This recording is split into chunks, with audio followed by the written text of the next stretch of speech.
Constantine!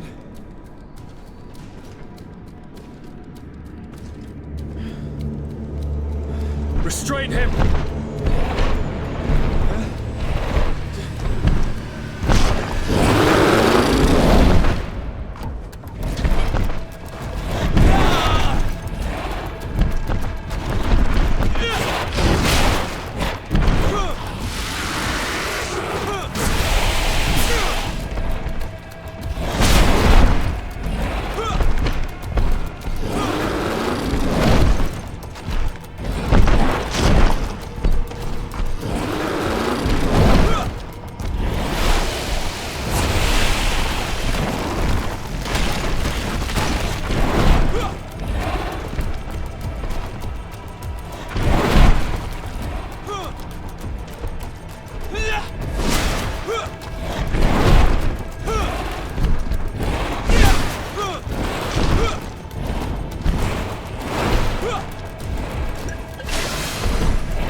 do not desire your death.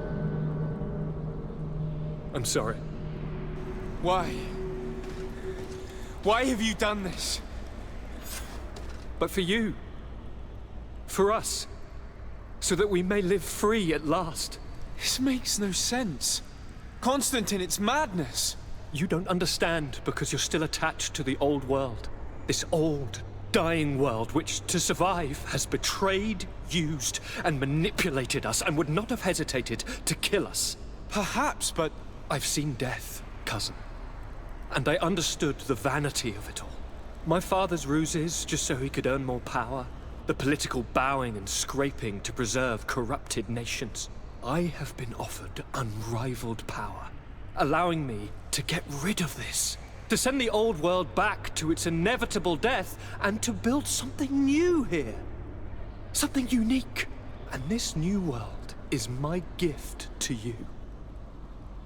You and I could be its new gods, the immortal and benevolent monarchs. He himself is the incarnation of the old world he is speaking of. He has its vices and its poison.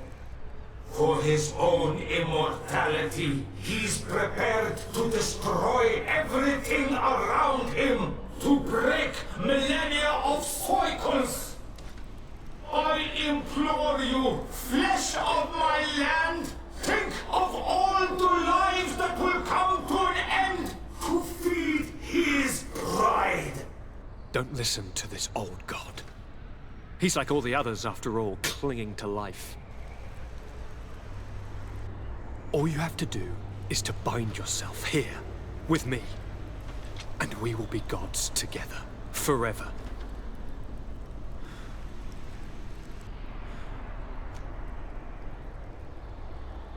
Come.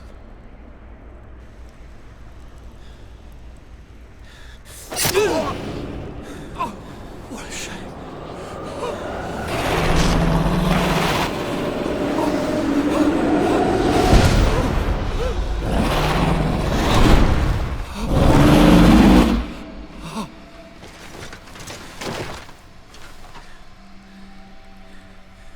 good night, sweet prince.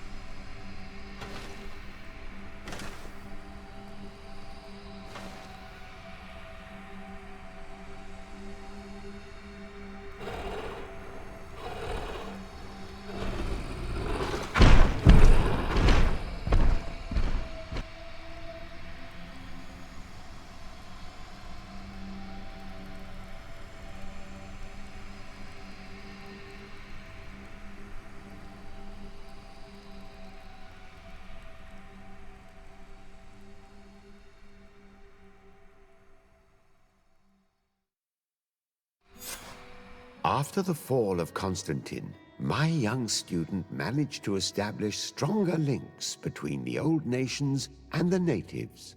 Some of their donegada were even invited to the continent, and with their help, it slowly became a land filled with life again.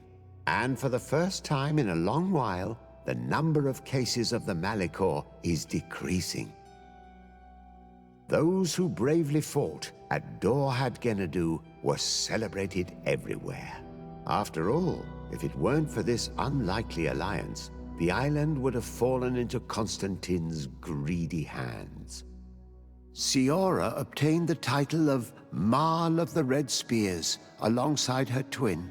She leads them with wisdom, but often reunites with the one she still calls her Karants. Afra set aside her weapons and went back to her research on the native culture and flora of the island. It is said that she is even writing a book with the help of Dunkasi's clan when not visiting her friends. For his bravery, Vasco was awarded the rank of commander. He now travels the sea at the head of a whole fleet, but he often comes back to visit his brother-in-arms. Petrus's ambitions have finally been fulfilled. He obtained the much-coveted title of Cardinal. Despite the responsibilities implied by such a title, he still sometimes visits the one he calls his child. These precious friendships allowed my student to slowly forget Kurt's treason, even though he still feels bitter about it at times. Dunkas and his people spent a lot of time with savants and theologians. Patiently, they shared their knowledge of the Earth and learnt new techniques from one another, and in so doing, they restored balance between the New World and the Old. The public revelations of Saint Matthias's life led to a deep change in Teleme. The Ordo Luminis was dismantled for good, and the missionaries' purpose is now to establish dialogue rather than conversion. Aware that their culture of secrets would lead them to their demise, the Nords changed their methods. They welcomed numerous new recruits amongst them, notably natives. Although it was weakened on the continent, the Guards' influence kept growing on the island around their city of Hikmet. They managed to establish peace with the natives, where the Alliance had only managed to create anger, despite the negative influence of some shady members in their midst.